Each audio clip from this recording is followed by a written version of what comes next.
భద్రాద్రి కొత్తగూడెం జిల్లా కొత్తగూడెంలో హనుమాన్ జయంతి వేడుకలు ఘనంగా జరిగాయి. విద్యానగర్ కాలనీలోని అభయాంజనేయ స్వామి ఆలయంలో 33 అడుగుల హనుమాన్ విగ్రహానికి పాలాభిషేకం నిర్వహించారు.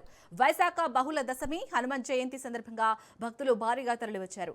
ఆలయంలో నవధాన్యాల దీపం, హనుమాన్ చాలీసా పారాయణాలు, తమలపాకులతో ప్రత్యేక నైవేద్యాలతో పూజలు చేశారు. సాయంత్రం విద్యానగర్ కాలనీ నుంచి లక్ష్మీదేవి పల్లి మార్కెట్ యార్డ్ వరకు హనుమాన్ వానరసేన ఆధ్వర్యంలో బైక్ ర్యాలీ నిర్వహించనున్నారు. హనుమాన్ యొక్క స్టాట్యూ నిర్మించి 20 సంవత్సరాలు దాటింది. ఈ 20 సంవత్సరాల నుంచి కూడా హనుమాన్ జయంతి సందర్భంగా ఇక్కడ స్వామికి పాదాభిషేకం, పుష్పాభిషేకం, నీలాభిషేకం అన్నీ కూడా చేస్తాం. ఇక్కడ ప్రతి సంవత్సరం కూడా ఇదే విధంగా చేసి అన్నదాన కార్యక్రమం నిర్వర్తించడం జరుగుతూ ఉన్నది. చాలా సంవత్సరాల నుంచి కూడా ఈ యొక్క కార్యక్రమం నిర్వర్తిస్తున్నాము.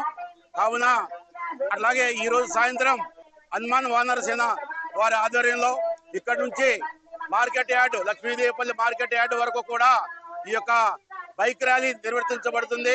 కావున ప్రజలందరూ కూడా పాల్గొని అధిక సంఖ్యలో పాల్గొని ఈ యొక్క అభిషేకానికి దీనికి అందరూ కూడా ఎక్కువగా పాల్గొన్నారు. వారికి ఈ కొత్తగూడెం ప్రజాధికారం తరపున ప్రతి ఒక్కరికి కూడా, హిందూ బంధువులందరికీ కూడా, హిందూ సమైక్య తరపున, అలాగే అభయాంజనేయ స్వామి ఆలయం తరపున, విద్యానగర కాలనీ తరపున ప్రతి ఒక్కరికి ధన్యవాదాలు తెలియపరుస్తున్నాం.